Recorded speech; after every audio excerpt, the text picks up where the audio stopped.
Hello, my name's David Runciman, and this is Past, Present, Future. And we are now at Essay 5 in this summer season about the great essays and the great essayists. Today, it's Susan Sontag and her essay Against Interpretation, published in 1964. It's not an essay about politics. It's an essay about art and criticism and intellectual life. But I think it's about politics too, and I'll try to explain why. If you've enjoyed this series about essays and essay writing, I am sure you will enjoy the London Review of Books, where you can read lots of brilliant essays, and if you subscribe, also have access to the archive, where there are essays about everything, including the one I talk about at the end of today's episode. You can subscribe for just £1 an issue for the first 3 months by going to lrb.me/ppf. You get the latest issues, you get the magnificent archive. lrb.me/ppf.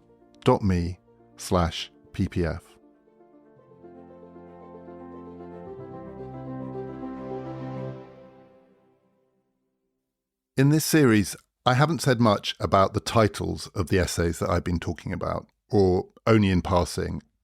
I did say of the first 2 essays, Montaigne's An Apology for Raymond Sebon and Hume's Of Public Credit, that they were pretty terrible titles. I'm aware they're off-putting. It doesn't sound much fun. Civil Disobedience by Thoreau is better, though the original title, Resistance to Civil Government, is also not much fun. I think the 20th century ones have much better titles. A Room of One's Own is pretty much an unimprovable title. The Lion and the Unicorn is pretty great. Notes of a Native Son. But the essay I'm talking about today, I suspect also has a slightly off-putting title. It's by Susan Sontag.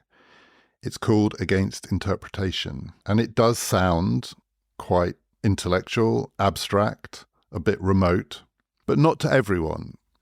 For some people, the title is a part of the appeal of this essay. So one example of that is A.O. Scott, who for many years was the film critic of the New York Times. And in 2019, he published an essay of his own in his newspaper about his lifelong obsession, really, with Susan Sontag, about how she had shaped his way of thinking. It's a kind of description of a love-hate-love relationship, though all on the page, because he had one chance to meet her and write a profile of her, and he was so preoccupied with her that he couldn't bring himself to do it.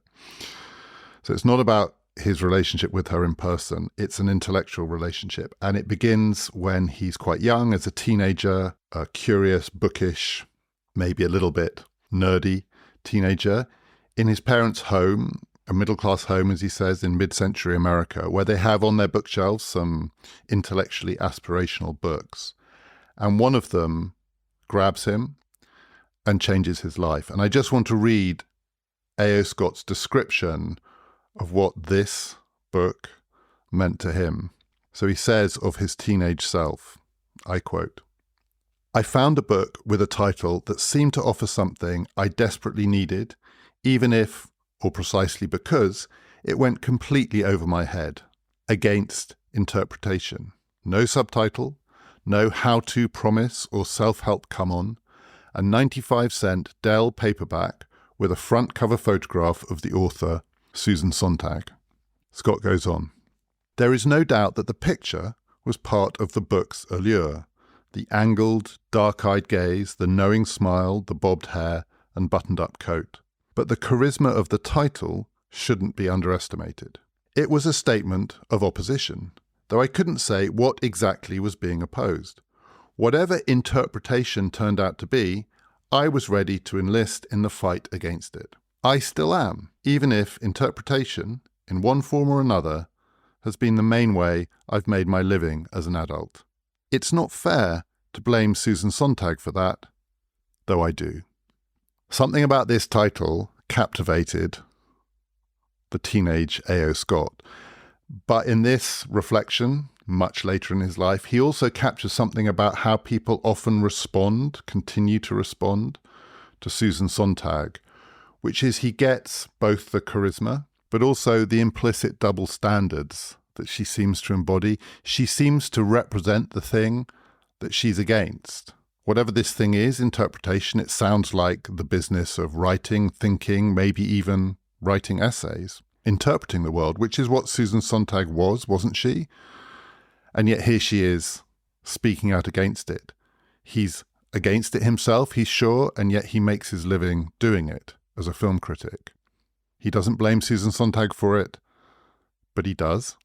And it also captures something else which is true of how many people have written about Susan Sontag from the 1960s onwards, when she made her name, which is that part of her charisma has to do with her appearance, how she looks on the cover of her books in articles about her.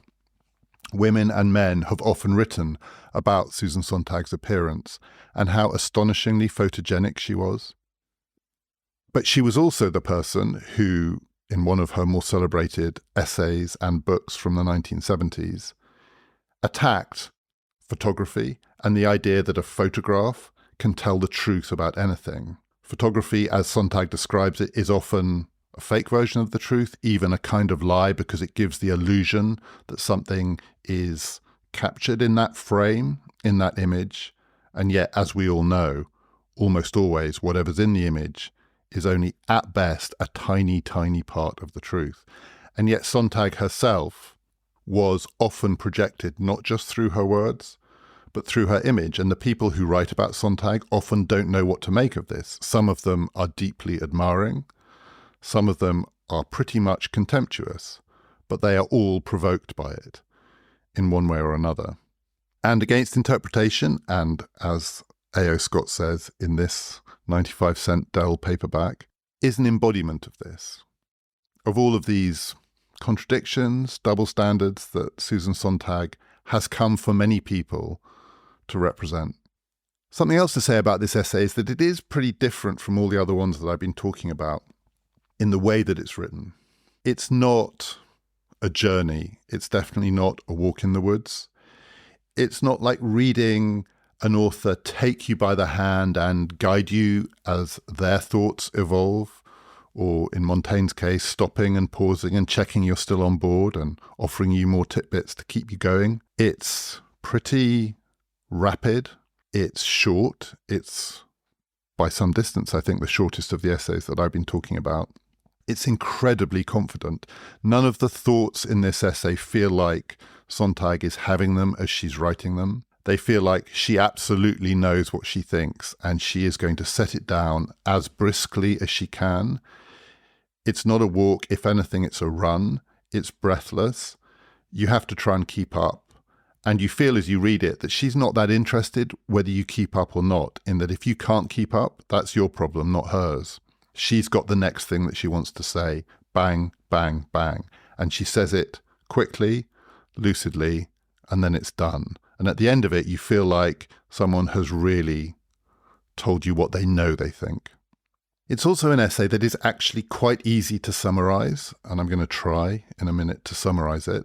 But it is endlessly suggestive, and it can be read in lots and lots of different ways. And I'm also going to suggest the way that I read it, which has almost nothing to do with what Sontag was talking about. The summary is that it is, and this might sound ridiculous, it is against interpretation. That is, it's an essay arguing against what Sontag thinks, writing in 1964, has become the presiding vice of intellectual life and academic life in the United States, but I think by implication also in Europe, which is people are over-interpreting things. They are spending too much time looking for the meaning behind whatever it is that they are writing about or experiencing.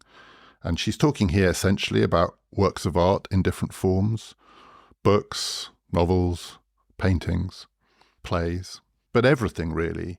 There is a tendency always to think that the thing itself is not where the interest is, and experiencing the thing itself is not where the most interesting writing can be done. What you want to do as a writer, an intellectual, a critic, an academic, is search for the hidden meaning, because there will be behind any work of art some deeper truths that the artist is conveying, but that require interpretation. You need help to get there, and you have to push through and beyond the surface of things, or as Sontag says, the form of the thing, to the truth that lies behind it. And what's wrong with interpretation, she thinks, is that often it's pretentious and is a lot of words saying not very much, but also that actually it is not what it thinks it is. So the interpreters, the intellectuals, the critics, they think that what they're doing is going for depth, because depth is what lies behind the surface of things. So interpretation is a version of deeper thinking than simple experience, or, as Sontag puts it in this essay, innocence. But actually, if you push past the surface of things, the form in which things are expressed, to look for the hidden meaning, there is something both trite and also small c conservative about that, because you are leaving the surface of things untouched. You're taking for granted the form in which things are presented, which means that the form isn't going to change much. Things are going to appear in the world the way that they traditionally appear in the world, in the form of a conventional novel or a familiar work of art, because you're so preoccupied with the business of, yeah, but there's something else going on here. There has to be. And any great artist will not just be communicating with you directly, because greatness has to involve more than that, not least because for many of these writers and thinkers, their livelihood depends on there being more going on than that, because there are many, many more words to be written if you can go after the meaning of things rather than the appearance or the form of things. But, as Sontag says, if you leave the surface of things untouched in your pursuit of the hidden truth, you've actually not got much to say about the world as it is, because the world as it is experienced by almost everyone in the form that it currently takes. And you're not trying to change the form or even talk about the form, because you are so preoccupied with your specialist knowledge of hidden insights. And that, she thinks, is the great vice of intellectual life in mid-century American and European thought. Another word for the thing that she's against, and it's the word that she uses and contrasts with innocence, is theory. There's much too much theorizing about what things mean, and not enough description of what the things actually are, what form they take, and how they might be experienced. And in being against interpretation, Sontag is primarily, in this essay, attacking the interpreters, which is why anyone reading this essay does start to wonder, what does she think she is? But we'll park that. And the interpreters include academics who do this, and there's a lot of academic theory starting to bubble up at this time, but also all of the writers and critics and commentators who fill the pages of the smartest magazines, the magazines where all the big essays and book reviews are written, the magazines about art. There is an industry around interpretation, and it's growing, and it is populated by people who have signed up to a kind of unspoken agenda, which Sontag thinks is in the end self-defeating. Not only are they not revealing these hidden truths, but they're looking for them at the expense of the thing that really anyone who writes about art should focus on first, which is the thing itself. But she's not just attacking the interpreters of art. She also, in this essay, and she wrote it relatively young, in her early 30s, and it is astonishingly confident. She really knows not just what she thinks, but who she's against. She's also attacking artists whom she thinks cooperate in this enterprise. That is, the artists who think, in order to be taken seriously by the critics and the people who write about art, we have to offer them stuff to interpret. So we need to produce art that has hidden depths. We need to produce art that's maybe full of symbolism and full of what look like keys to a secret language or another way of viewing the world beyond what's on the surface of the novel or the poem or whatever it is. And they give clues and signs. And it's a kind of complicity here. The artists encourage the interpreters encourage the artists. And it is also an industry. It's one of the ways to get ahead in the world, to give the interpreters something to interpret. And then you'll be called a great artist if there's enough of it and if you do it well enough. And one person in this essay that Sontag singles out for that kind of, I want to call it criticism, but that's probably the wrong word in this context, so I'll just call it attack, is the writer who, certainly in the middle of the 20th century, was often considered to be the greatest writer in the world. Thomas Mann, the German novelist, who in the 1930s and 1940s symbolized for many people high art in fictional form, and also the resistance of the intellectual and the writer against the barbarities of fascism. Mann, who had earlier in his life been a German nationalist, was a critic of Nazi Germany, but also left Germany and relocated to California. And in California, he was revered as the representative of the Republic of Letters. And one of the reasons that Sontag writes about Mann, and I'm aware that in saying this, I'm interpreting her essay, is because he, for her, represented one of the formative experiences of her life, which is something she wrote about 20 years later in another essay published in The New Yorker in the mid-1980s, by which time Susan Sontag was herself a world-famous writer and an intellectual celebrity, not quite on the Thomas Mann scale, but not far off, minus the Nobel Prize for Literature. In that essay, 20 years after Against Interpretation, Sontag describes an event that happened not quite 20, but nearly 20 years before she wrote Against Interpretation, when she was 14. Susan Sontag herself was, like A.O. Scott, a bookish, intellectually insatiable, somewhat unhappy and insecure teenager who saw in the books on the shelves the possibility of escape or salvation and was hungry for ideas and the ideas that seemed to lie behind these books, a secret world of letters where interpretation would reveal freedom from the boringness and constraint of teenage life in America. And the person she revered above all else, she writes in the 1980s about her 1940s self, was Thomas Mann, the greatest writer in the world. And the book of his that she worshipped was The Magic Mountain. And part of the reason The Magic Mountain meant so much to her, age 14, is because it was full of suggestions of deeper meaning, and it was a novel of ideas, and the ideas seemed to touch on the deepest themes of Western philosophy, but also because, certainly on its surface, it was a novel about tuberculosis. That is, it's the story of a young man who goes to a sanatorium, and the sanatorium is there primarily for patients who suffer from consumption. And one of the reasons this meant a lot to the young Susan Sontag is that her father had died when she was younger, when she was 5 or 6 years old, of TB. And her mother had remarried to a man called Sontag. And like James Baldwin, Susan Sontag took the name of her stepfather. But she had known as a very young child her biological father. And her mother had always implied that there was something slightly shameful about his death, that to die of tuberculosis was a death not really to be spoken of. It was squalid, and indeed, most deaths from tuberculosis were squalid. But then in The Magic Mountain, she finds the greatest writer in the world writing this deeply symbolic, ideas-laden book that also seems to suggest, and I quote here from her essay in The New Yorker, that tuberculosis was revealed as the very epitome of pathetic and spiritual illness. It's reinvented here, as it was often by artists, as the disease that was somehow deeper than other diseases and had a kind of artistic quality to it. So Susan Sontag loved Thomas Mann, novelist of tuberculosis and ideas. And age 14, she found herself relocated to California because her mother, who moved around the country a lot, moved her there. So her childhood is partly unhappy because she's moving around a lot and having to make new friends. In California, she makes a new friend, a boy who's bookish like she is. And her new friend says, well, now you're in California, you know who else lives in California?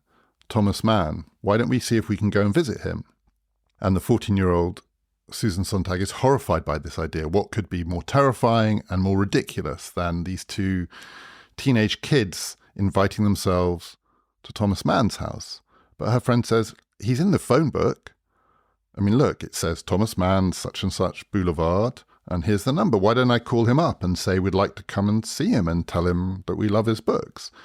And Sontag says to her friend, if you do that, I'll never forgive you. It'll be the most horrific, mortifying, just don't. And of course, he's not going to invite us to tea because we're teenagers and he's Thomas Mann. And then her friend goes off and he calls the number, unbeknownst to Susan Sontag. And according to this version, Thomas Mann's wife answers the phone and passes the phone to her daughter, who is Mann's secretary. And this schoolboy says, "We like your father's books. Could we come and talk to him?" And at the end of this conversation, they get invited to tea at Thomas Mann's house in California. So he relays this back to Susan, and she is indeed completely horrified, completely mortified, and thinks it's the most ridiculous thing she's ever heard. But they go. Somehow they're now trapped. They've been invited to tea by Thomas Mann, so you can't then not go. So they go.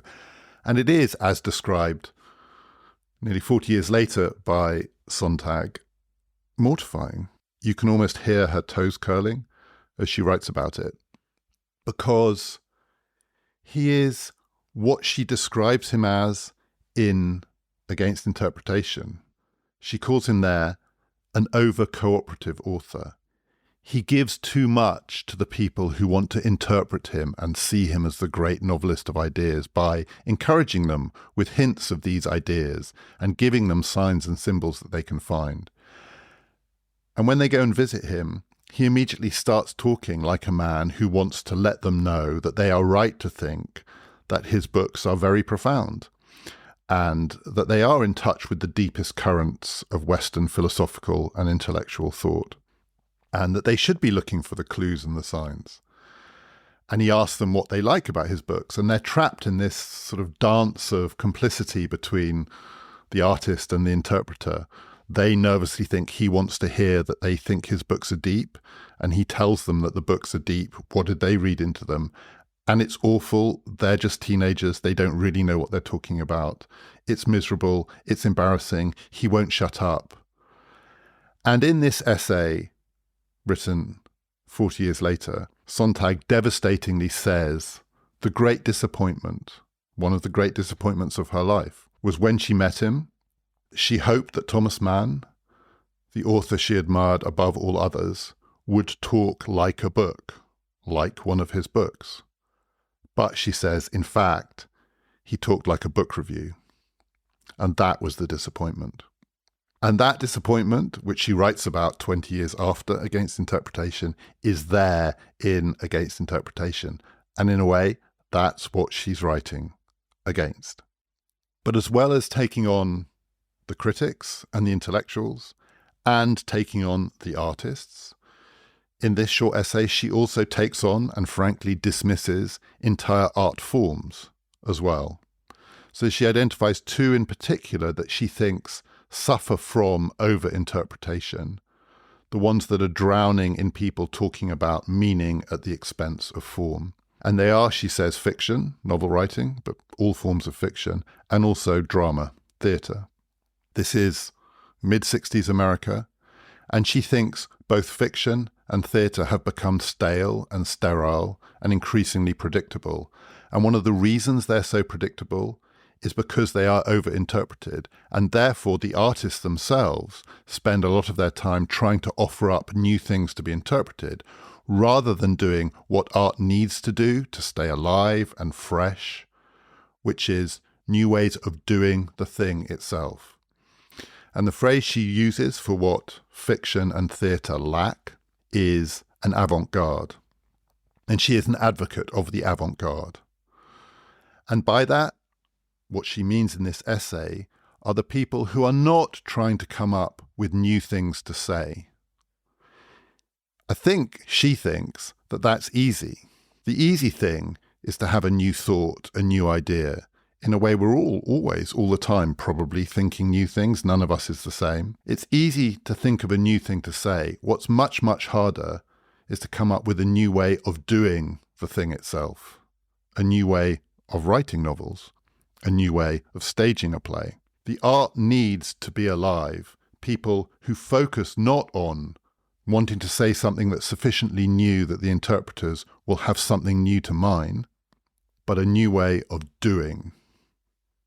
The art form that she celebrates in Against Interpretation, the one that she thinks doesn't allow the space for the intellectuals to get their claws into it and over-interpret it, in mid-1960s America, is cinema. And very briefly in this essay, she celebrates cinema, and presumably this is one of the things that had an impact on the man who was to become the film critic of the New York Times. She celebrates cinema as an art form, not here explicitly, that has a vibrant avant-garde, though I think that is implied here. There is more experimenting going on with form in cinema than there is in fiction and in theatre. But also it has, and these are the words that she uses of cinema, it has a clean quality, she says. It's clean, rapid, and direct, in the sense that when you go to the cinema and watch a film, you don't really have time to waste your time trying to interpret it. When you're reading a book, you can put the book down. When you're looking at a painting, you can sit down and turn away and think and interpret and then look back, and the painting will still be there. Even with plays, and I think the kind of plays that Sontag is thinking of are pretty stagey and slow, there's time for the critic to be interpreting while experiencing. But with cinema, Sontag thinks, luckily, there isn't that time, because the next image will come, and the images come in rapid succession. Bang, bang, bang. Good cinema, exciting cinema is really rapid. It's breathless. It takes you along. It can, of course, also have paused, lingering shots, but they will stand out too because they will be in contrast to the viewer's experience of the relentlessness of the image succeeding image. And it is true of film critics that one of the challenges of being a film critic is there often isn't time to write down your thoughts while you're watching a film. Film critics, I don't know if they still do, but they used to have special pens with a little light on them if they wanted to make notes while sitting in the darkened cinema. But it's really hard. I have once or twice tried it, to write about a film, jot down your thoughts while you're watching it. Because if you turn away for 30 seconds, you will miss many, many images. And that's what Sontag likes about cinema. Clean, rapid, direct. It squeezes the space for intellectual criticism. Of course, there is then a huge industry of intellectual criticism around cinema that grows up, and it employs a lot of people to be film critics. But at this time, Sontag thinks it has at least the advantage of its rapidity. And what's striking about how she describes cinema is that it does sound a bit like reading this essay by Susan Sontag. If I had to characterize it in 3 words, I think I would say clean, rapid, direct. It's a intellectual argument, and in its way, it's quite abstract, but it avoids, for the most part, any kind of jargon. The sentences are pretty short, they're punchy, and it is breathless. It really, really does not give you time to over-interpret it. When you finish it, this short essay, you feel like you've been given things to think about, but also you've experienced these thoughts more or less as directly as their author could communicate them. The form of this essay is no question a part of its appeal. So what else is there to say about against interpretation? Well, I want to say a few more things that have nothing to do with the essay, and this is not me trying to interpret it. This is me saying what it made me think when I was reading it, partly because of its form, its aphoristic style, these statements of certainty that lay down what is and what shouldn't be. And as I read it, an essay which is explicitly about art and how one should write about and think about art, I found myself instead thinking about politics and wondering whether the arguments in this essay from 1964 don't nonetheless, in a completely different way, I think in a way that Sontag herself almost certainly didn't intend, hold for politics now. And I want to offer 4 ways in which I think you could say something about this essay says something about contemporary politics. The first is that what I take to be the central argument here, I think, captures something about what's gone wrong with the way many people, and I completely include myself in this as someone who spends quite a lot of my professional life trying to interpret politics. It captures something about what's gone wrong with the over-interpretation of politics. That in politics, and I felt this for a while, but I was exhilarated to read it in this essay. We spend too much time looking for the meaning behind the thing and not enough time thinking about the thing itself, that is, the form of it. Whether the thing is an action, a speech or a choice of words by a politician, an election result. So election results happen, and the majority of commentary, the overwhelming majority of commentary about elections, say it again, I'm completely guilty of this myself, is trying to understand, what did it mean? What does this election result mean? How does it fit into some hidden or unspoken set of patterns in contemporary politics, the deeper trends, the forces at work? Rather than asking maybe, what is the thing itself? Not what did this election result mean, but what kind of election was it? What form did it take? We look for the meaning behind the content, and we don't spend enough time with politics asking about the form. And I think in contemporary politics, form is often at least as important as content, and certainly hidden meaning.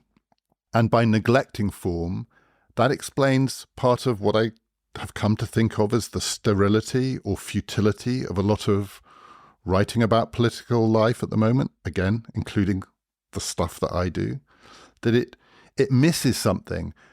And it misses something not because it doesn't try to look behind the form of politics, but because it spends so much time trying to look behind the form of politics and not focusing on what form did this event take. Isn't that potentially what's significant about it? What is significant about the election of Donald Trump? There are a million things that could be said about that, and I'm going to say a few in a moment. But one possible answer to that question is Donald Trump's election can only be understood through the form that it took. He became president because America has an electoral college system. What is the hidden meaning behind the electoral college system? These days, there almost isn't one. It's just the form that this takes. But that really matters for understanding the outcome. Or to give another example, and these examples are more banal, I think, than anything that Sontag had in mind, because she's thinking about art and I'm talking about electoral systems. But one example that I'm often struck by in recent British politics is the movement, which over 10 years was crucially important in the life of the British state, for Scottish independence, which has almost certainly peaked and is in decline now. Who knows where it's going to end up? But for at least a decade, the SNP were the dominant party in Scotland, and they shaped much of British political life. And the SNP, over that period, it varied a bit, but it didn't vary a huge amount, captured, spoke for, represented roughly 45% of Scottish voters. That was the basis of their support, and it's a lot.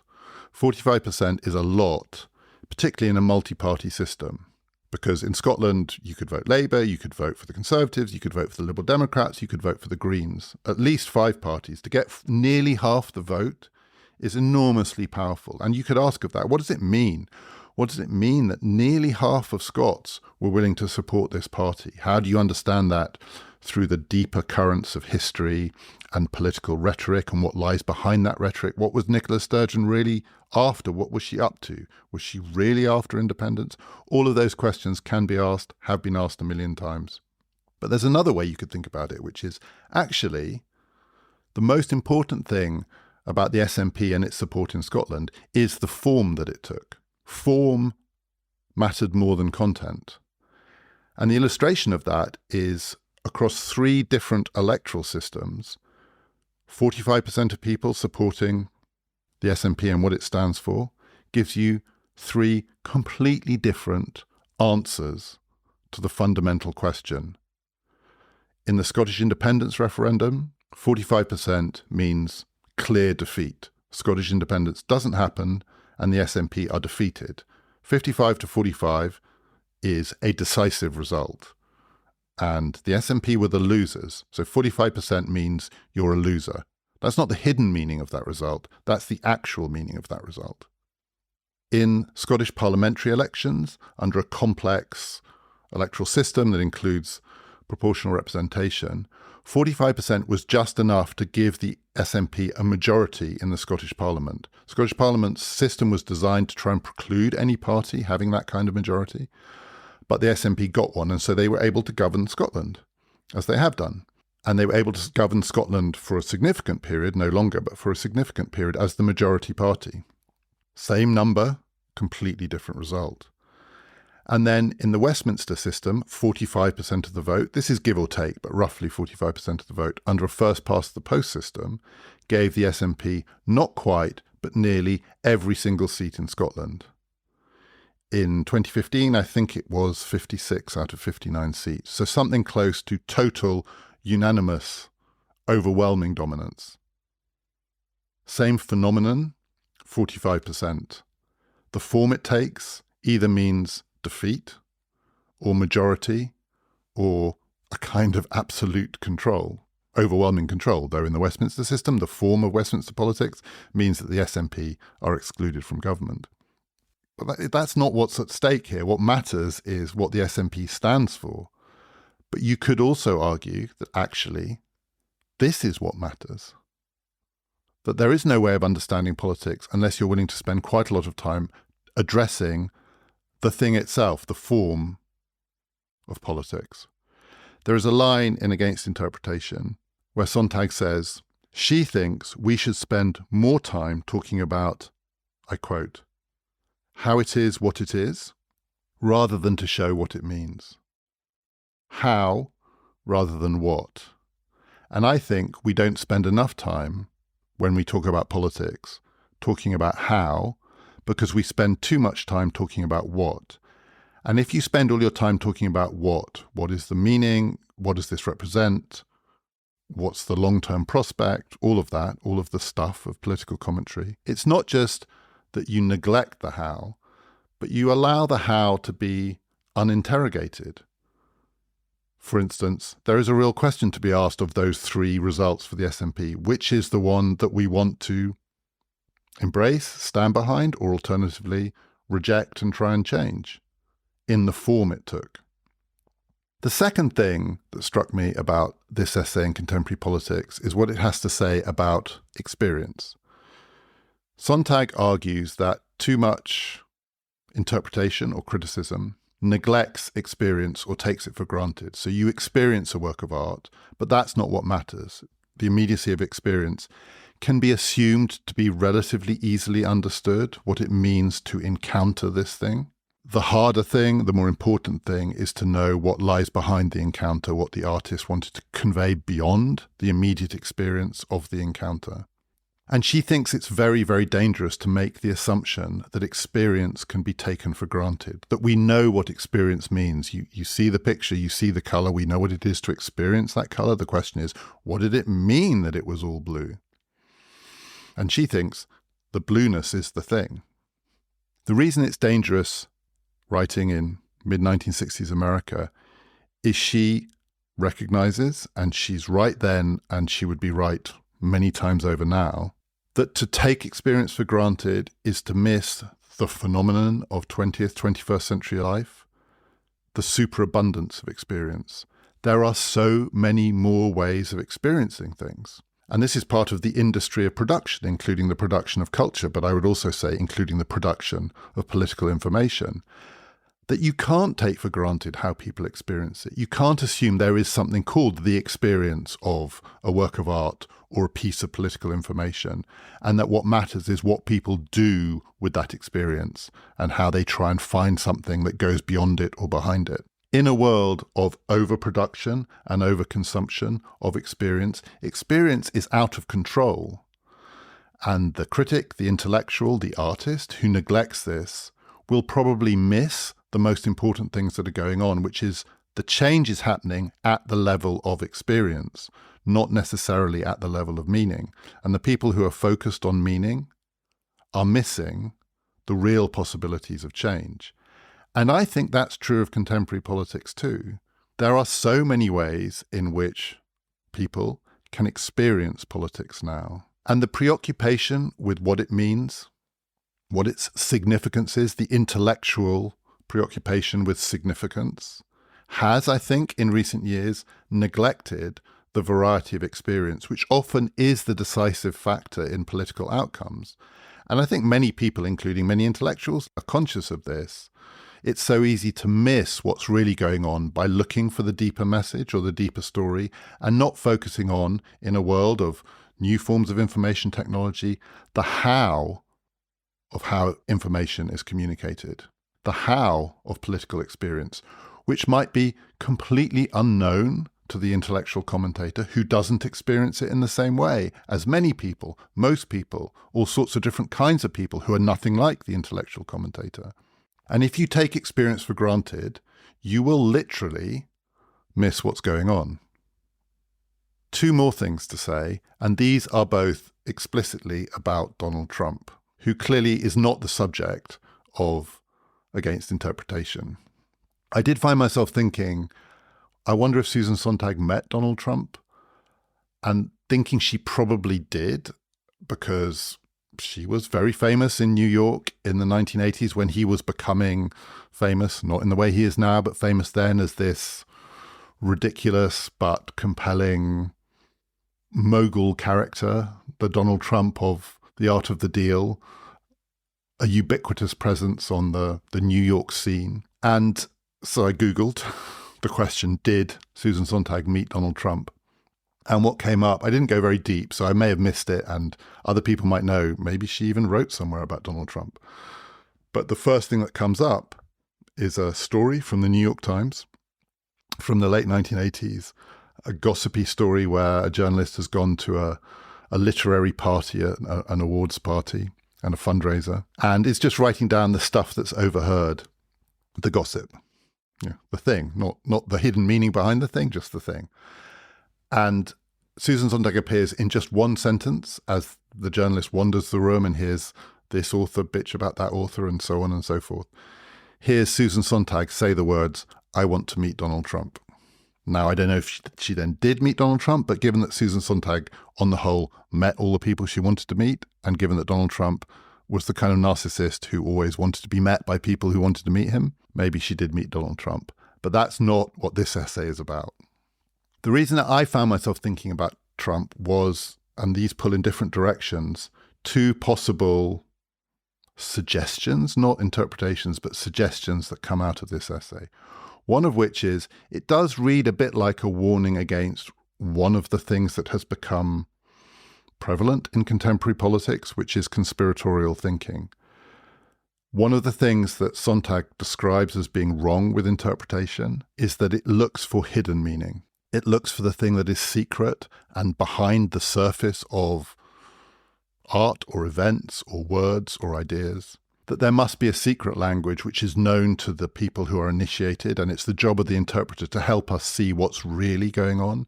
And it is a bit like conspiracy theorizing. That is one of the forms that theory can take. And it is definitely one of the forms that theory can take in contemporary politics, on both sides of the political divide, but it is in many ways embodied in the idea of Donald Trump. Both the fact that for his opponents, part of the challenge of dealing with Trump is to get him locked into what seems obviously like the conspiracy, and this is happening right now, to make sure that Trump is nailed as part of the conspiracy that he encouraged to overturn the results of the 2020 election, to see behind whatever is going on the real story, which is that Trump is fully complicit in this, as it is for many of his critics, attempted coup, and for the supporters of Donald Trump, to see him as the victim of conspiracy theorizing, the Russia hoax, the idea that Trump could only have been elected with the help of Vladimir Putin, the thought for Trump supporters that his opponents are always trying to make him part of a conspiracy when they're the ones who are involved in the conspiracy against him. And for each coup, there is an accusation of counter-coup. And this all comes from the desire to find what is true behind what is going on. And you might say, but isn't the difference with contemporary politics that Sontag is talking about the intellectual version of this, indeed the over-intellectualized version of this, whereas in contemporary politics, conspiracy theorizing is not particularly intellectual? I don't think that's true. I think one of the features of conspiracy theories across the political spectrum. And I say this as someone who spent 5 years on an academic project that tried to understand what the current age of conspiracy theorizing means, is that they aspire to the level of intellectual analysis. Conspiracy theories often try and present themselves as the truth because they can be dressed up as serious analysis with footnotes and references and links and ties and all sorts of smart, complicated evidence of how this connects to that, just like the intellectuals do, in order to counter the hold of the intellectuals. It is also true, in my experience, that intellectuals are not remotely immune to this way of thinking. Some of the most intelligent and intellectual people that I know are also prone to see the world in conspiratorial terms. And the response to Trump is some evidence of that, I think. But the other thought I had, which pulls in a different direction, came out of another essay in the New York Times that I read just a few weeks ago about Trump's most recent indictment for the conspiracy to overturn the results of the 2020 election. And this is an essay by Michael Wolff, a man who knows Trump well, knew him in his ridiculous 80s, 90s days, and knew him in his, frankly, equally ridiculous presidential days, had weirdly unfettered access to the Trump White House and used it to write 3 very gossipy and also excoriating books about the Trump presidency. And Michael Wolff says in this essay, he fears that the mistake that the people who are trying to pin Trump to this conspiracy are making is that they think that there must be meaning behind his words, and that the meaning behind his words can be shown in a court of law to be that he was involved in, complicit in, intended the outcome that his words seem to suggest that he sought.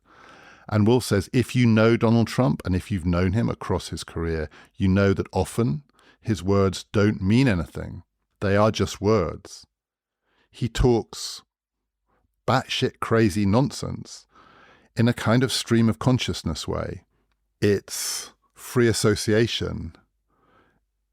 It's radical in its refusal to abide by the conventional forms of political speech, partly because it is all about just getting the words out, and rarely does he even think about the substance behind the words or what they mean. And it is certainly true that Donald Trump is not someone who's coming up with new ideas in politics. I don't think Donald Trump has had an original political thought in his life. His politics is spectacularly derivative.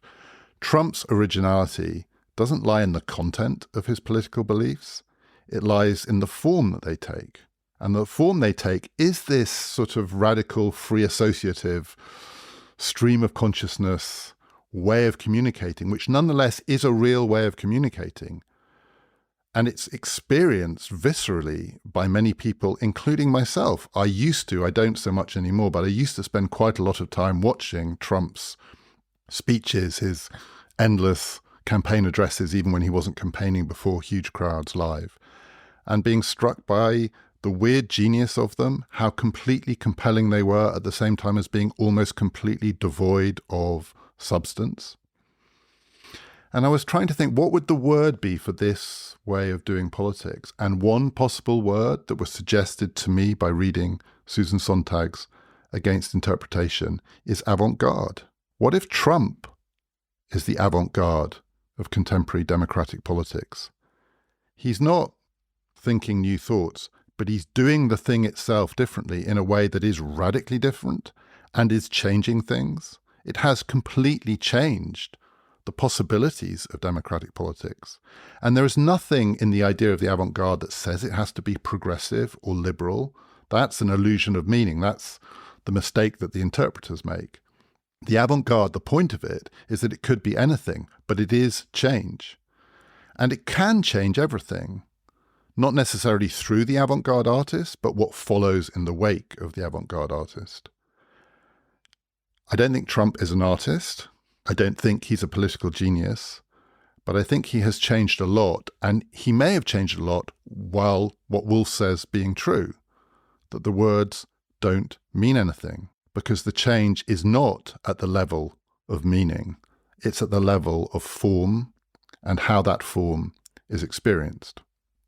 2 final things, because I don't want to end talking about Donald Trump.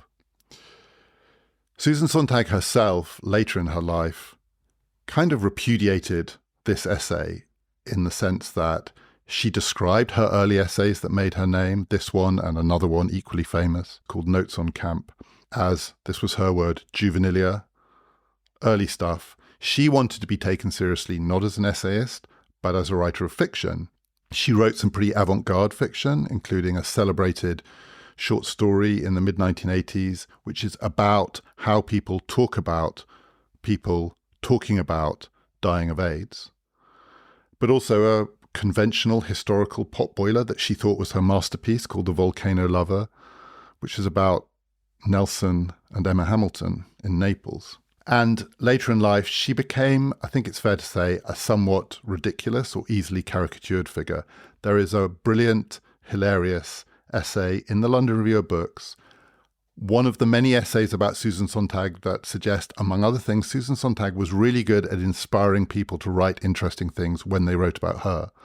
This one is by the literary critic Terry Castle. It's called Desperately Seeking Susan, and it's about her relationship with Sontag in the last 10 years of Sontag's life and just how ridiculous it was and sort of how ridiculous Sontag was, larger than life but also absurd, incredibly vain, self-important, thought of herself as one of the world's great writers of fiction, obsessed with, and it was genuinely true, her courage in Sarajevo in 1993, where she lived for months during the siege and put on a production of Waiting for Godot, but wanting everyone to know that she was not just the greatest novelist in the world, but the bravest one too. And Castle writes very funnily and affectionately about this ridiculous, completely compelling figure who took Terry Castle to a dinner party with Lou Reed and Laurie Anderson and then completely ignored her because she wasn't a celebrity, who tried to show Terry Castle on a shopping street in Palo Alto what it was like to be under sniper fire in Sarajevo by ducking in and out of shops and pretending that someone was shooting at her. What this essay suggests about Susan Sontag is that she was, in some ways, the embodiment of some of the things that she wrote, because this essay is so compelling, being beyond interpretation. There's not a lot to say about what Susan Sontag means by this point. You just have to experience the thing itself. Ridiculous, magnificent. And then the last thing I want to say, which is that I haven't mentioned the most famous line in the essay. The most famous line in the essay is the last line, aphoristic to the end. The essay ends with a blunt statement which reads, I quote, "In place of a hermeneutic, we need an erotics of art." And when I was thinking about how this essay might apply to politics, I thought, well, if that's going to be true, then it's going to have to be possible to replace the word art with the word politics in that sentence. And for me to be able to say, in place of a hermeneutic, we need an erotics of politics. And as soon as I found myself thinking that, I realized how embarrassingly ridiculous it is. I have no idea what that would mean. I don't want to think about the erotics of politics in the context of Donald Trump or anyone else. It sounds to me like gibberish. It's absolutely at the limit of what you can say about this essay. And I'm not going to try and argue for an erotics of politics. The last line of this essay is the point where that kind of thing has to stop. And one of the things this essay very, very clearly conveys is that when you are doing, I guess, what I'm doing here, you have to know when to stop.